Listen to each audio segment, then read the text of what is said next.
안녕하세요. 저는 올해 47살이 된 남자입니다.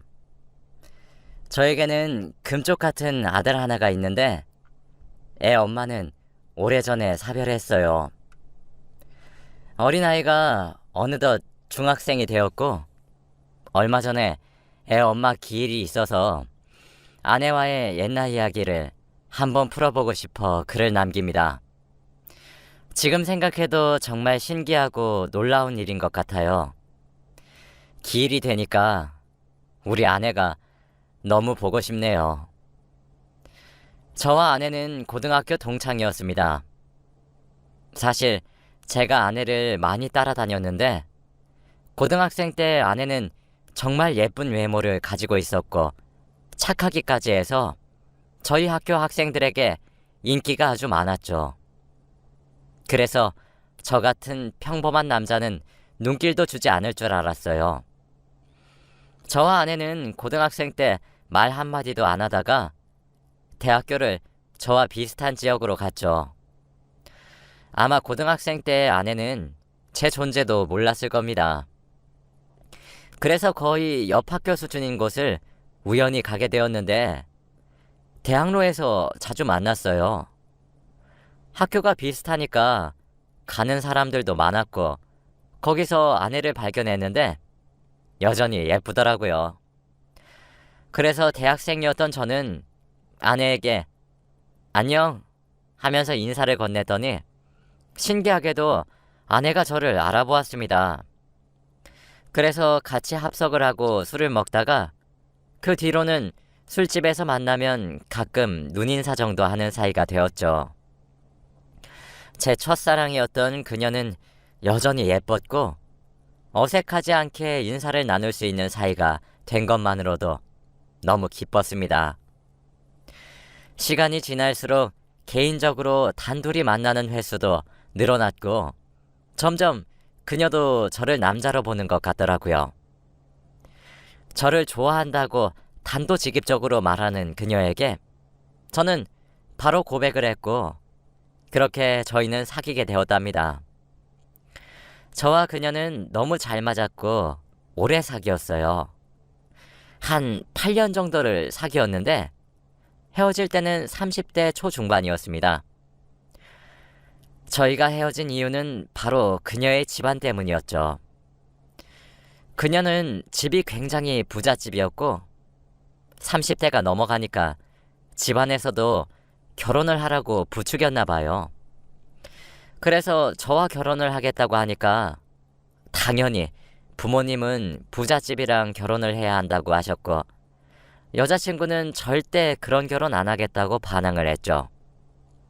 그런데 그녀의 아버지가 저를 개인적으로 찾아와서 내 딸을 사랑한다면 헤어져 주세요. 라고 부탁하시더라고요. 흰 봉투를 주시면서 그렇게 말씀을 하시는데 거절할 수 없었습니다. 만약 저와 그녀가 결혼을 한다면 당연히 힘들게 살게 뻔했는데 그녀를 위해서 이별을 하는 것이 맞다고 생각했죠. 저와 헤어지고 좋은 남자를 만나서 행복하게 살길 바랬거든요. 그래서 며칠 뒤 바로 이별을 통보했습니다. 그날 정말 많이 울었어요.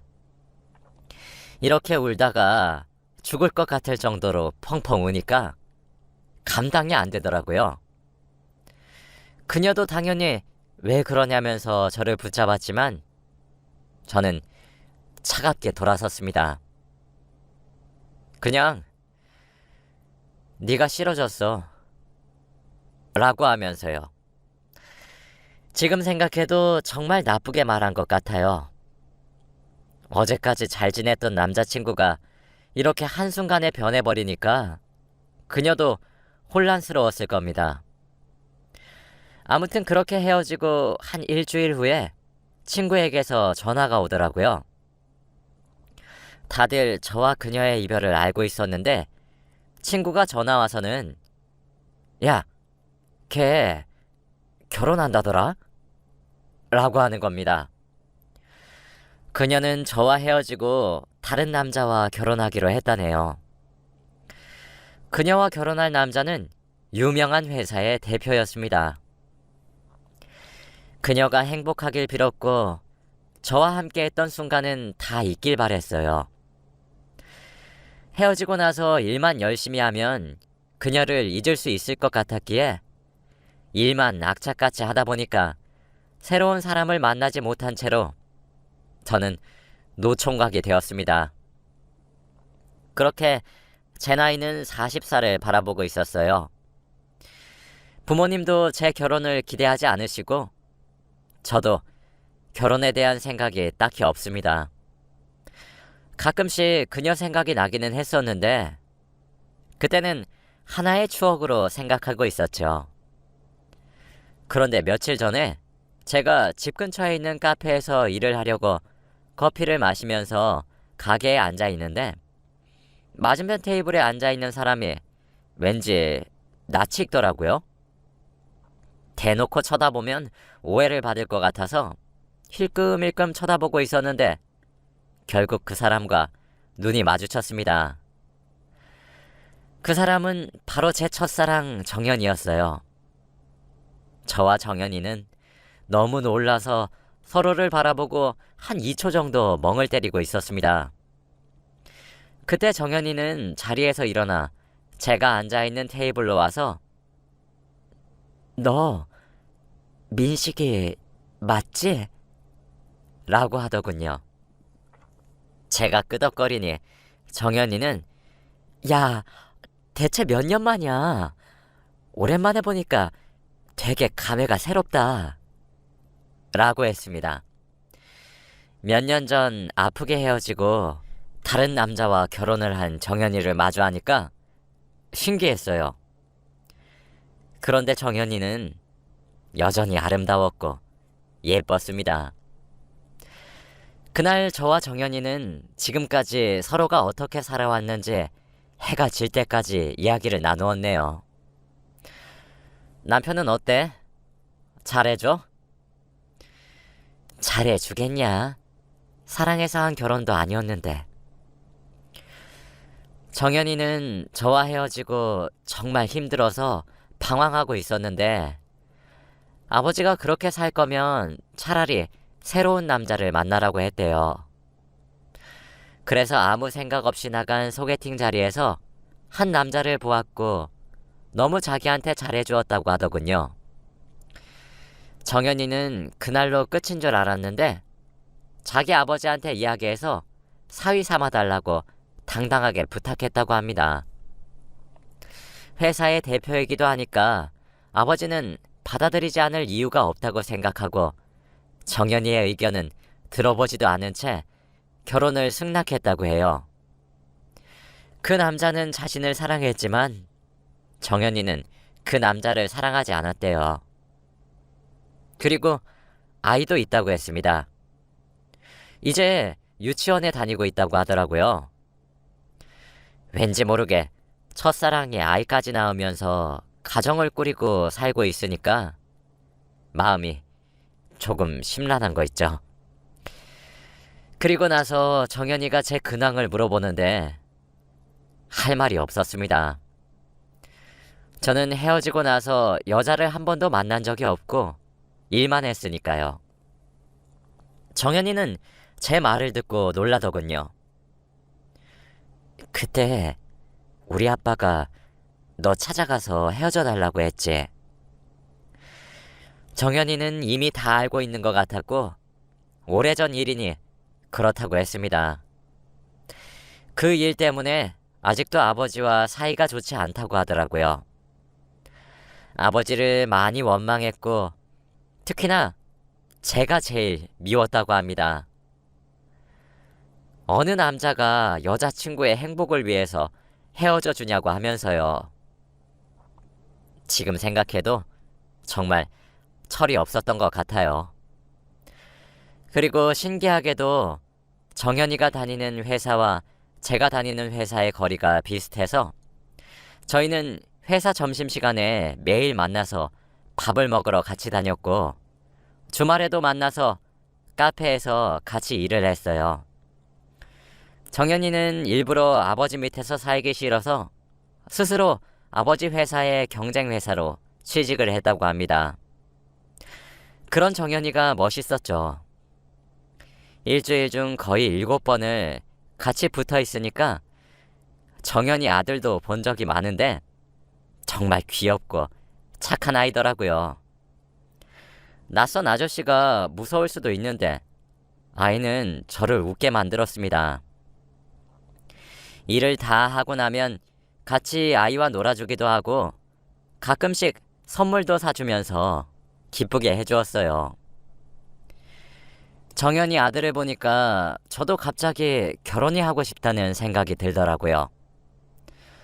그리고 정연이는 아들을 집에 보내고 저와 술을 한잔 하고 싶다고 했습니다. 집에 있는 남편에게는 친구와 마신다고 하고 잠깐 간단하게 먹자고 했죠. 할 얘기가 있다고 하면서요. 저는 마다할 이유가 없었기에 집 근처 간단한 맥주집으로 갔습니다. 그런데 거기서 정연이는 충격적인 부탁을 하는 겁니다. 저보고 자기 남자친구인 척을 해달라고 했어요. 저는 너무 놀라서 맥주를 뿜었죠. 내가 왜 그래야 하냐고 물어보니까 남편과 이혼을 하고 싶은데 남편이 이혼을 안 시켜준대요. 그래서 불륜을 저지르고 있다고 말을 하고 남자친구를 보여주면 이혼을 할 것 같다고 하는 겁니다. 저는 처음에는 무조건 안 된다고 했어요. 왜 저를 상간남으로 만드냐면서 고소당하면 어떡하냐고 이건 범죄라고 절대 안 된다고 했죠. 저는 한 가정을 파탄내고 싶지 않았거든요. 그런데 정연이는 제발 예정을 생각해서 딱 한 번만 해달라고 하더라고요. 예전에 자기한테 상처 주는 말을 하면서 헤어지자고 했던 거 미안하게 생각한다면 이번 부탁 들어주고 그때 일 용서해준다고 했죠. 솔직히 몇 년 동안 그때 정연이에게 나쁘게 말을 하고 돌아섰던 기억이 계속해서 떠오르긴 했고 항상 미안하게 생각하고 있었습니다. 정연이가 용서해준다는 말에 갑자기 흔들리게 됐고 결국 부탁을 들어주기로 했죠.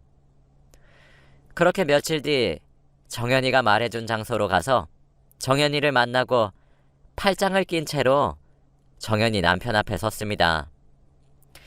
정연이 남편은 정말 잘생겼고 저희보다 나이가 많았지만 동안이시더라고요. 도대체 이런 남편이랑 왜 이혼을 하려고 하는지 의문이 들었습니다.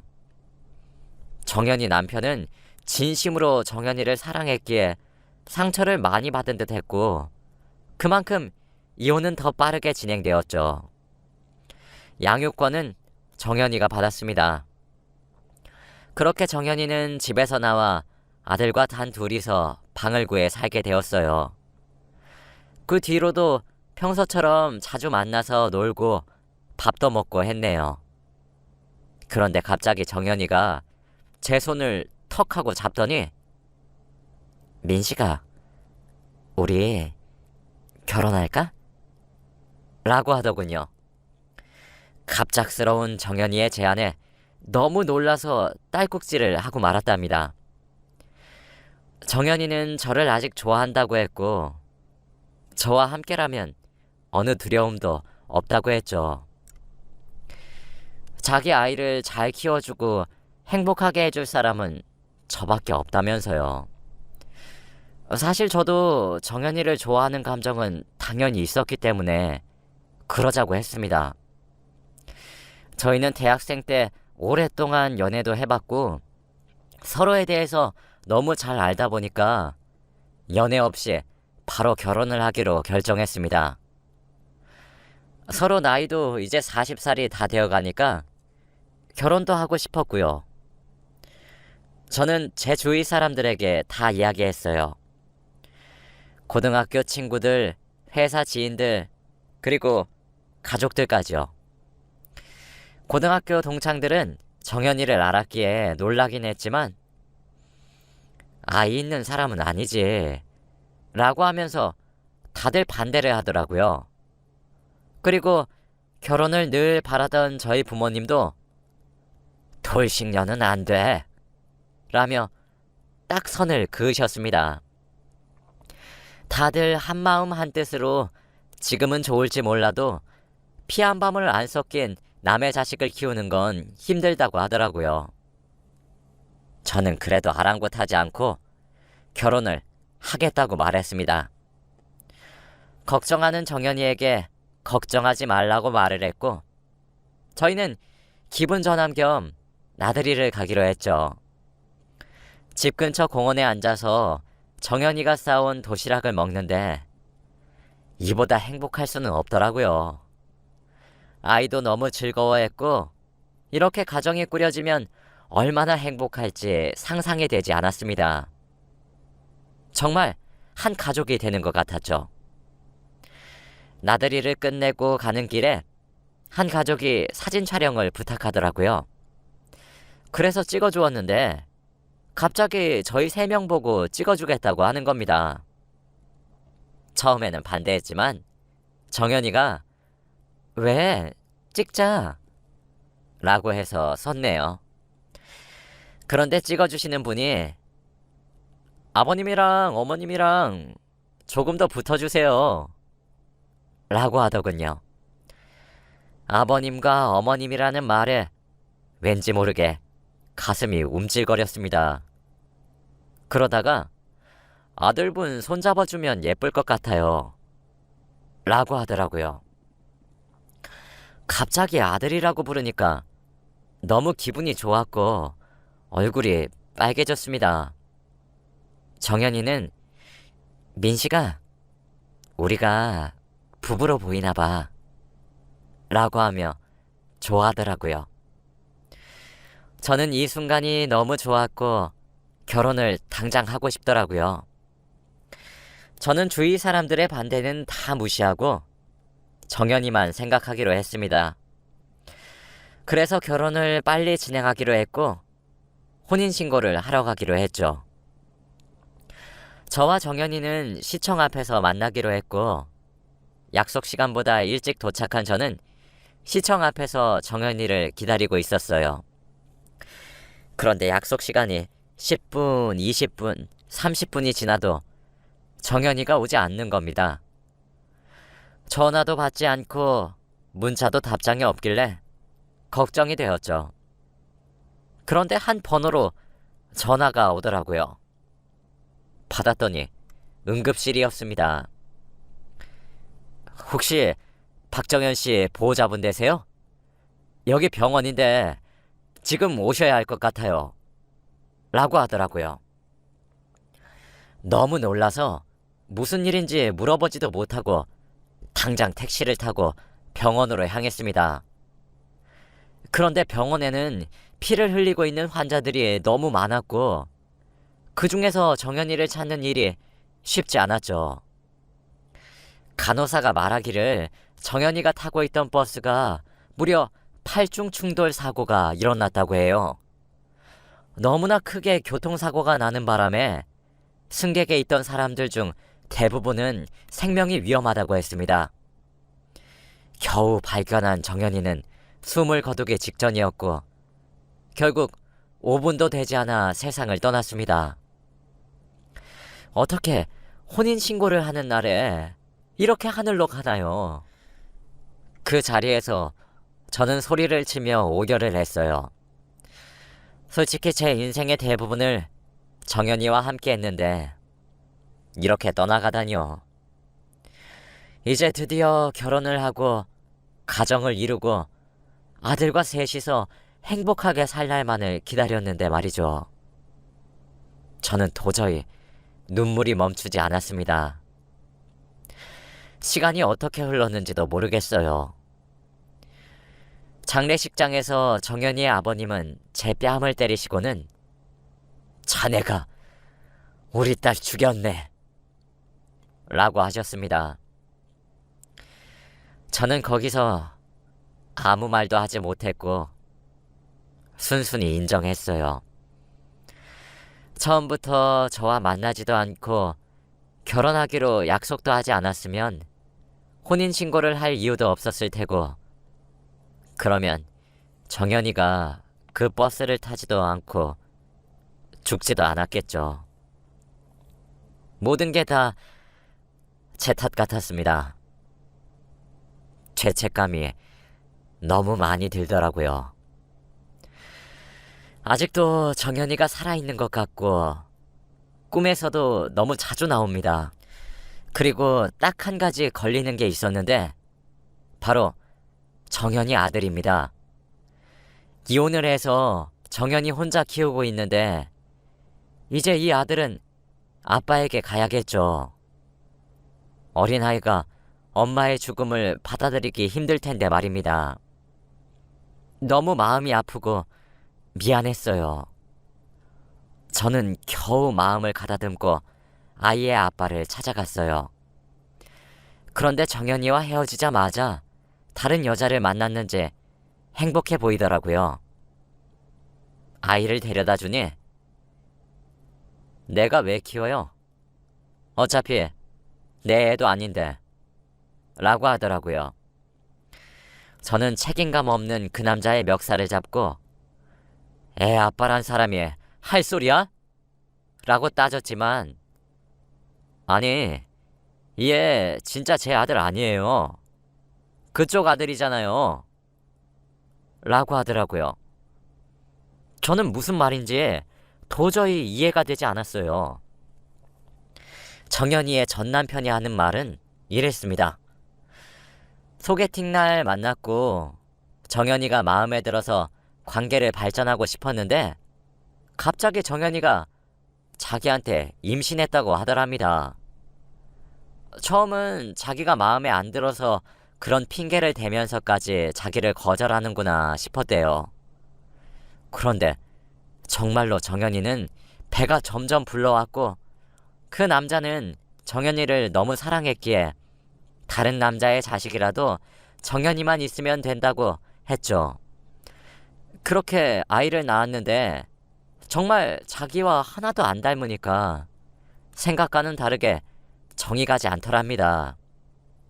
그래서 친부를 찾아봤는데 그게 저였다고 해요. 저는 그 말을 듣고 너무 놀라서 주저앉아 버렸네요. 정연이는 저와 헤어질 당시에 임신을 하고 있었고 결국 낳았다고 합니다. 정연이는 알고 있었는데 그 사람에게 다시 가면 피해만 줄까봐 선뜻 아이가 생겼다고 말도 못했다고 하더라고요. 저는 정연이에게 평생 상처만 준 사람이었던 것이죠. 헤어질 때 정연이는 얼마나 마음이 아팠을까요? 임신 소식을 알리려고 했는데 이별 통보받고 얼마나 가슴이 찢어졌을까요? 그리고 드디어 제대로 된 가정을 찾았고 행복해지려고 하니까 하늘나라로 갔습니다. 왜 정연이에게 이런 시련만 주는지 세상이 너무 밉더라고요. 저는 어린 아들을 안고 그날 펑펑 울었네요. 아들은 당연히 제가 키우기로 했고 아들은 처음에는 저를 아저씨라고 부르다가 시간이 지나고 자기도 이제 제가 아빠라는 사실을 눈치챘는지 아빠라고 부릅니다. 그때 얼마나 감격스러웠던지 몰라요. 지금은 아주 많이 커서 중학생이에요. 공부도 잘하고 착실합니다. 저와 아들은 친구 같은 부자 관계예요. 그리고 엄마의 기일만 되면 같이 펑펑 웁니다. 너무 보고 싶다면서요. 아직까지 정연이가 너무 보고 싶습니다. 모두들 자기 아내와 남편분 살아계실 때 잘해주길 바래요. 아직 살 날이 많은데 벌써 걱정입니다. 제 이야기는 여기까지예요. 들어주셔서 감사합니다.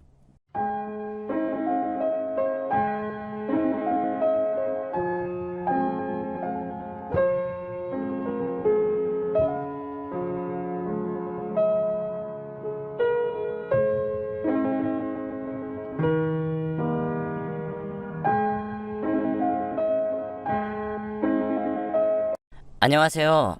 저는 40대 중반의 여자이고 늦은 결혼을 했습니다. 지금의 남편과 사실 결혼 전에 결혼을 할 수 없는 관계인 걸 알고 헤어질 뻔했지만 결국은 이렇게 행복한 결혼 생활을 하고 있어요. 다들 제 이야기를 들으면 제가 잘못했다고 욕을 하시겠지만 그래도 저에게는 40년 인생 동안 힘들었던 날들을 모두 보상받았다고 생각할래요. 사실 지금에서야 말하는데 그때 결혼을 포기하지 않은 것을 다행이라고 생각합니다. 저에게는 여동생이 있었어요. 여동생이 어렸을 때 남자친구를 사귀어서 원치 않은 임신을 해버렸죠. 그때는 동생이 학생 신분이었고 아기를 낳으면 미래를 망친다고 생각해서 저희 부모님은 무조건 아이를 지우라고 했답니다. 무엇보다 저희 여동생이 몸이 많이 연약해요. 어느 정도였냐면 혼자서도 몸을 가누기 힘든 정도라고 생각하면 될 것 같네요. 그래서 아버지와 어머니는 네 몸 하나도 간수 못하면서 어떻게 갓난아기를 책임지겠다는 거니? 라고 하셨어요. 저는 여동생 편을 들고 싶었지만 아기를 낳으면 동생이 너무 힘들어할 것이 뻔했기 때문에 마음껏 지지해주지는 못했어요. 그리고 동생이 아기를 가지게 되었다는 사실을 알게 되자 아기 아빠인 동생 남자친구는 바로 도망을 갔다고 하네요. 그래서 아기를 낳으면 졸지에 미혼모가 되는 거였죠. 그런데도 동생은 낳겠다며 고집을 부렸습니다. 산부인과에서도 아기를 낳으면 산모가 위험해진다고 하면서 동생을 설득했지만 결국 동생은 아기를 낳았습니다. 그리고 조카를 낳은 동시에 동생은 하늘나라로 갔답니다. 부모님은 펑펑 우시면서 도대체 왜 이렇게까지 해야 했냐? 라고 했고 동생의 아기 보고 엄마를 죽인 괴물이라며 손주 취급도 안 했어요. 손주랑 붙어 있으면 저희 동생처럼 자기들도 죽일 거라나 뭐라나. 그리고 동생이 죽기 전에 저에게 언니, 내가 죽게 되면 우리 아기 언니가 키워줄 수 있어? 라고 했어요.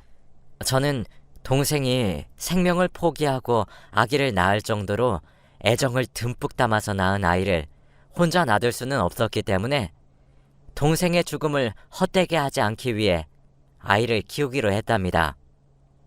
물론 쉽지 않은 결정이었고 부모님도 저에게 너 그 아이 키우는 순간 우리랑 인연도 끝이다 라고 하시며 말리셨죠. 저도 고민을 굉장히 많이 했지만 죽은 동생이 너무 가엾기도 했고 너무 어리고 사랑스러운 아기가 무슨 죄가 있다고 버려져야 하나 싶더군요. 그래서 저희 조카 원정이를 꼭 잘 키우리라고 다짐했습니다. 원정이를 데리고 집을 나와서 혼자 방을 구해서 살았고 정말 친자식처럼 키웠어요. 저는 원정이를 낳지 않았어서 모유 수유도 하지 못했고 매일 분유만 타서 먹이는 것이 너무 미안했습니다. 원정이는 여자아이인데 저와 같은 여자라서 그런지 정말 저를 잘 따랐고 동생을 닮아서 너무 착한 거 있죠? 다른 사람들이 신기해할 정도로 울지도 않고 떼쓰지도 않았습니다. 그렇게 제 자식처럼 기르다 보니 다들 저에게 원정이 엄마는 좋겠다 라며 저를 원정이의 엄마라고 불렀어요. 저는 저 원정이 엄마 아니고 이모예요 라며 정정했죠. 원정이가 커가면서도 원정아, 나는 네 엄마가 아니라 이모야 라고 많이 가르쳐 주었습니다.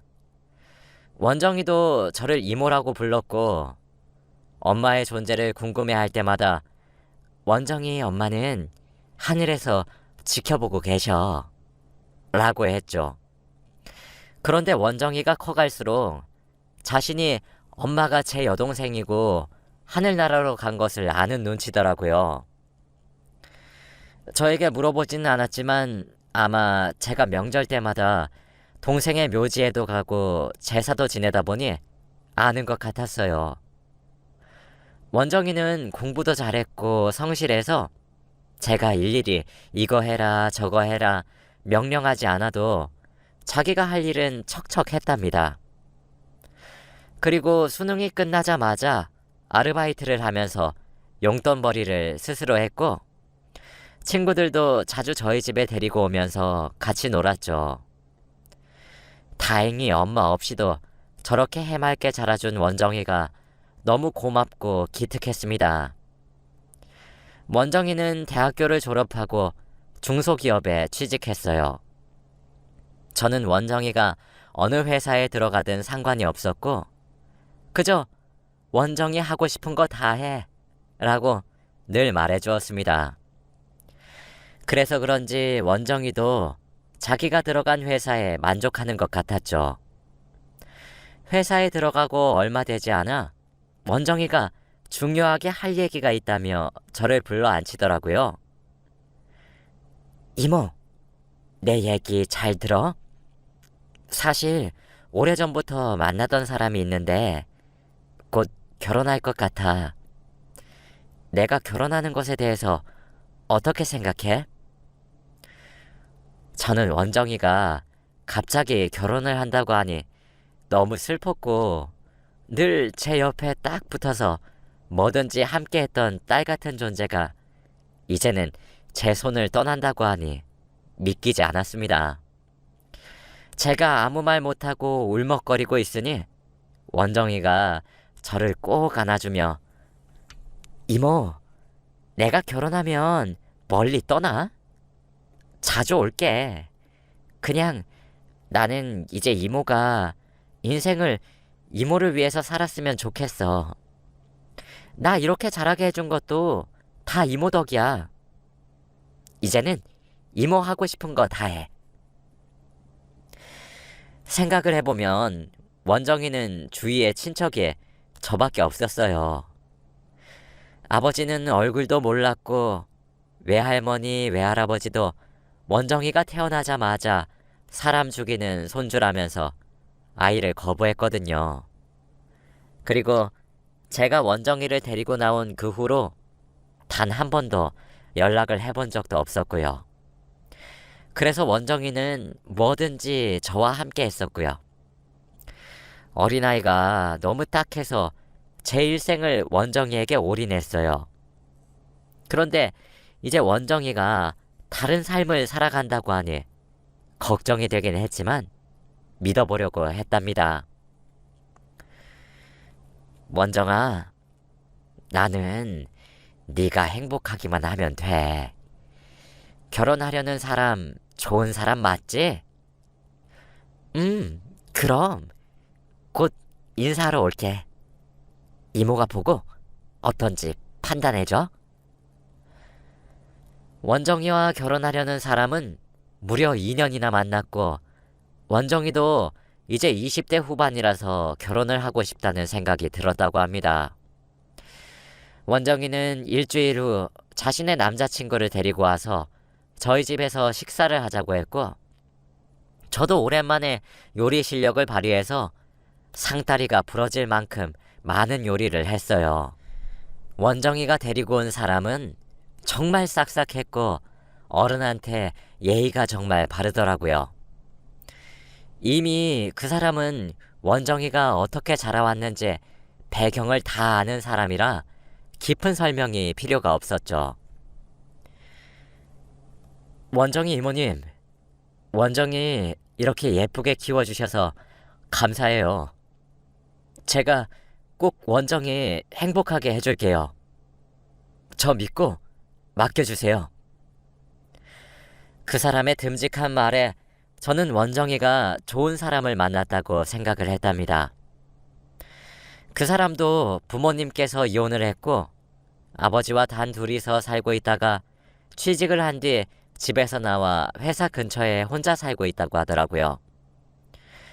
그 사람 집안과 저희 집안은 비슷해서 더 안심이 되었고 원정이가 시댁살이를 하지 않을 거라고 생각을 하니 한시름 놓을 수 있었어요.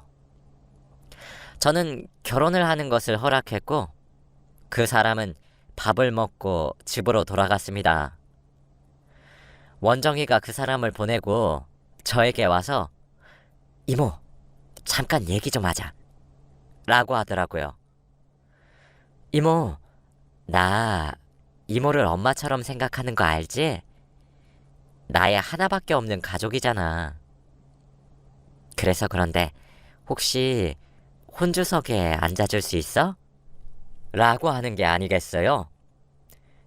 정말 그래도 되겠니? 저는 울면서 원정이의 손을 잡았고 원정이도 당연히 그래도 되지. 엄마도 하늘에서 너무 좋아할 거야. 라고 했어요. 그때 원정이와 저는 안으면서 펑펑 울었네요. 저는 그때부터 아직 상견례도 하지 않았는데 결혼식 날에 무슨 한복을 입을지 고민을 했네요. 정말 기대가 되었고 원정이에게 너무 고마웠거든요. 드디어 키운 은혜를 이렇게 갚아주네 하면서요. 그리고 그때 저는 만난 지 얼마 되지는 않았지만 사귀고 있는 사람이 있었어요. 그 남자의 이름은 김주석인데 정말 따뜻하고 다정한 사람이죠. 저는 사실 이번 인생은 원정이 하나로 너무 크나큰 선물을 받은 거나 다름이 없었는데 인연은 갑작스럽게 생긴다더니 이렇게 좋은 사람을 만나게 될지 어떻게 알았겠나요? 그 사람은 제가 원정이라는 조카와 함께 살고 있는 것을 알고 제 사정을 다 알고 있는 사람입니다. 그 사람도 아내와 이혼을 해서 살고 있는데 지금은 아예 연락도 안 하고 산다며 상관없다고 하더라고요. 그 사람도 아들이 한 명 있는데 그냥 연락만 하고 지낸다고 했어요. 저는 혼자 살고 있는 그 사람 집에서 자주 놀러 가서 맛있는 음식도 해 먹고 데이트도 자주 하면서 살고 있었어요. 원정이에게 남자친구가 생겼다는 사실을 말하기에는 조금 부끄러웠지만 제가 최근 들어 집에도 잘 들어오지 않고 휴대폰만 붙잡고 있으니 이모, 남자친구 생겼지? 라고 먼저 물어보더라고요. 저는 거짓말을 못하는 성격이라 티 났어? 라고 대답했죠. 원정이는 사실 알고 있었는데 제가 말을 해줄 때까지 기다리고 있었다고 합니다.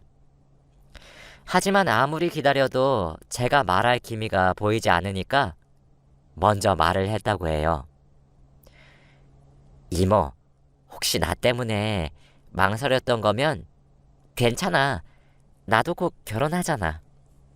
그 아저씨와 행복했으면 좋겠어.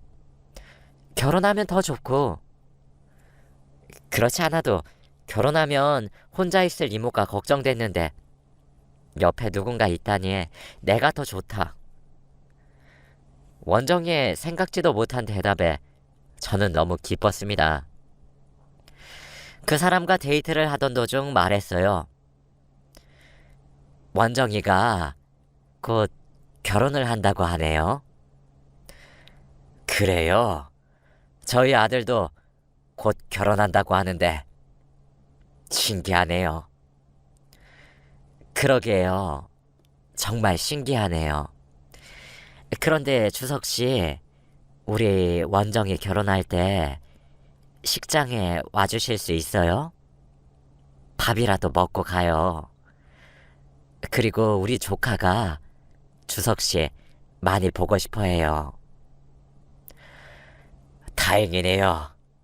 조카가 저를 좋게 봐주다니. 그럼 가야죠. 그런데 미선 씨, 주석 씨는 말을 굉장히 주저하더라고요. 내가 미선 씨 옆자리에 앉을 수는 없을까요? 저는 그 말을 듣고 너무 놀라서 양손으로 제 입을 막아버렸고 아무 말도 하지 못했죠. 네? 주석 씨, 그게 무슨 말이에요? 우리가 만난 지는 얼마 되지 못했지만 저는 이번에 처음으로 운명인 사람을 만나면 귀에서 종소리가 들린다는 것을 경험했어요. 저는 미선 씨가 제 운명이라고 확신합니다. 어떠세요?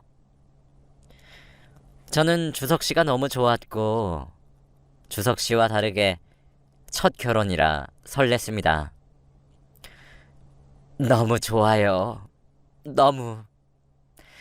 그렇게 저희는 결혼을 약속하게 되었고 얼른 원정이에게도 소개를 해주고 싶었어요.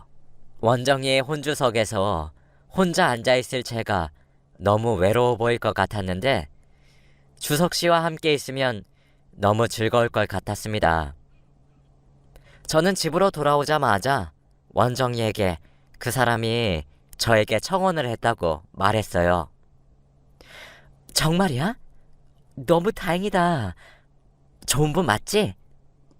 그럼 나도 결혼하고 이모도 결혼하네? 너무 좋다. 정말 나중에 소개시켜줘. 어떤 분이 우리 이모 마음을 훔쳐가셨는지 너무 궁금하다.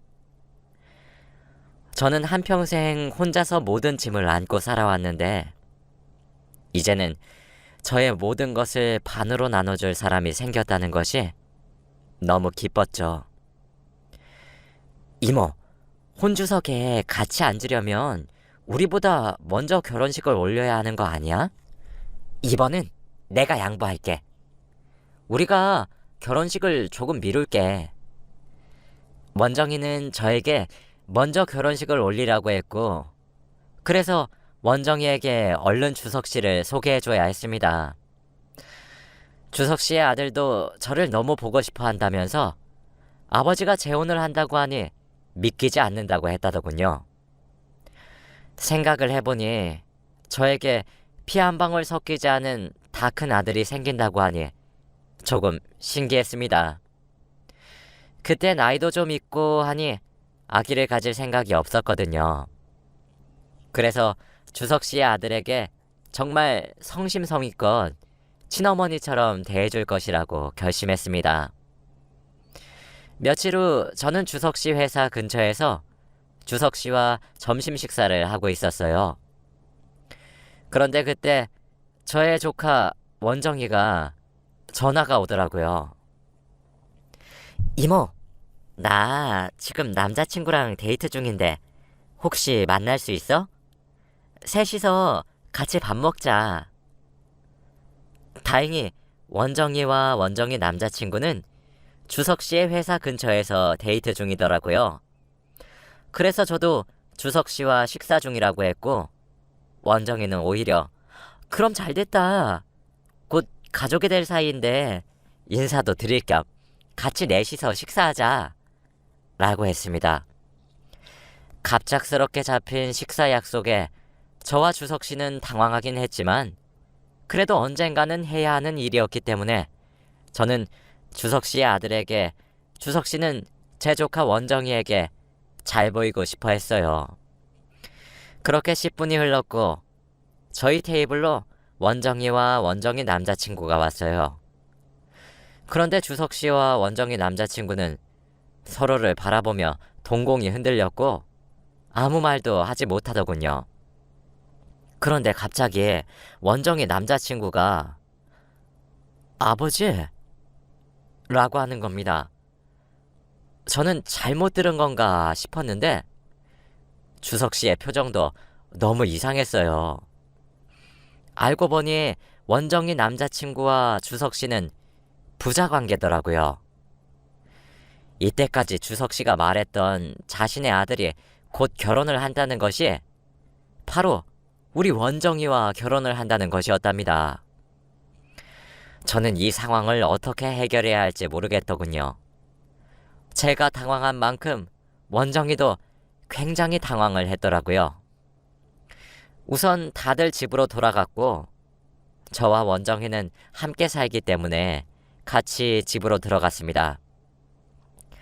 원정이가 결혼을 하면 저는 주석 씨와 사돈 관계가 되기 때문에 저희의 관계는 끝이 나게 되는 것이고, 제가 주석 씨와 결혼을 하게 되면 원정이와 원정이 남자친구는 친척 관계가 되기 때문에 족보가 꼬이게 되는 거죠. 어떻게든 둘 중에 한 커플은 헤어져야 하는 상황인데, 그래도 헤어져도 가족 관계가 되다 보니 자주 만날 수밖에 없는 상황이 되는 겁니다. 헤어진 연인이 가족이 된다니 정말 하늘도 무심하시지. 정말 솔직히 말하면 저는 제 인생을 포기하고 이때까지 모든 것을 원정이에게 맞추면서 살았어요. 그런데 이제야 제 삶을 찾고 저의 천생연분을 만난 것 같았는데 또 원정이 때문에 포기하기는 싫었습니다.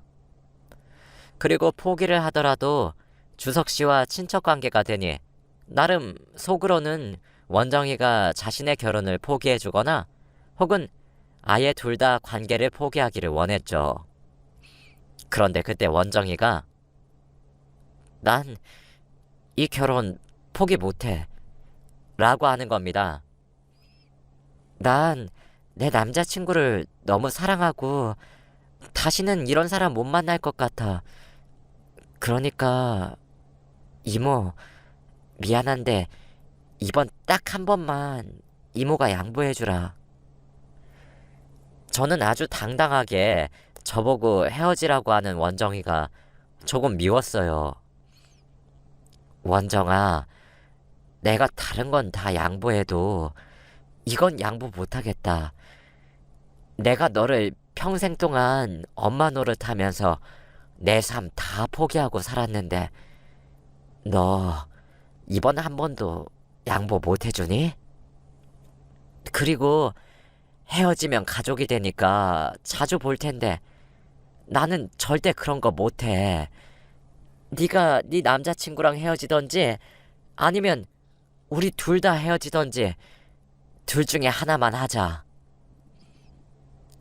이모, 내가 이런 말까지 안 하려고 했는데 솔직히 내가 어릴 때부터 이모한테 키워달라고 했어? 그리고 내가 이모 삶 포기하라고 했냐고. 그냥 차라리 나를 보육원이나 고아원에 보냈으면 이런 일 없었을 텐데. 저는 원정이의 말을 듣고 정말 억울하고 화가 치밀어 올랐어요. 그래서 저도 모르게 손이 원정이의 뺨으로 향했습니다. 저도 때리고 나서 정신이 차려지더군요. 기껏 키워줬는데 이모한테 하는 말이 고작 이거라뇨. 그리고 남자 하나한테 빠져서 이모한테 못하는 말이 없구나 싶더군요. 원정이는 생애 처음 보는 저의 그런 모습에 너무 놀라며 눈물을 흘리더라고요. 이모, 나 이모한테 방금 맞았으니까 이모가 양보하는 거지? 뺨 맞은 걸로 이모가 그 아저씨랑 헤어지는 걸로 해. 저는 그런 원정이의 고집을 꺾을 수 없었어요.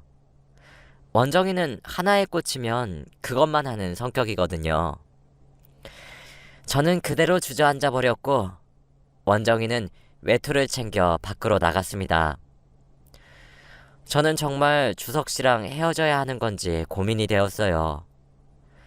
나이가 40이 넘었고 드디어 평생 함께할 사람을 찾았는데 이런 우연이 다 있나 싶더군요. 원정이는 아직 어리고 만날 남자도 많으면서 이렇게 자기 생각만 하다니 너무 슬펐습니다.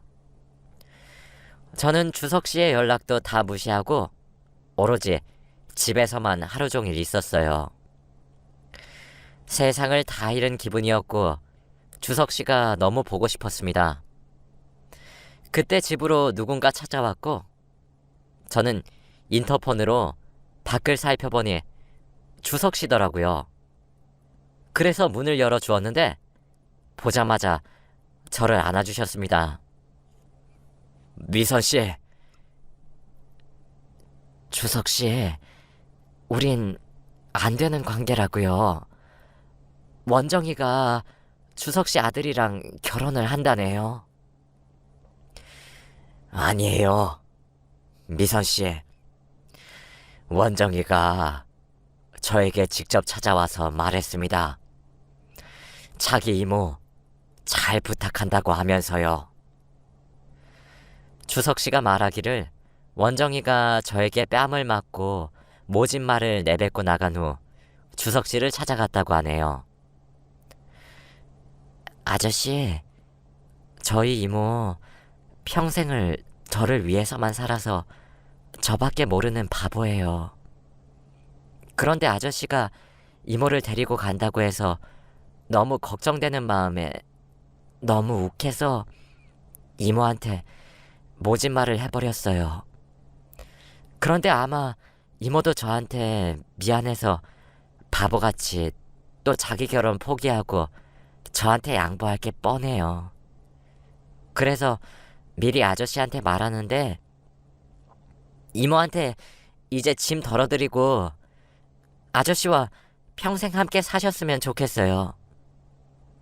그리고 저는 아저씨 아드님과 헤어지려고 합니다.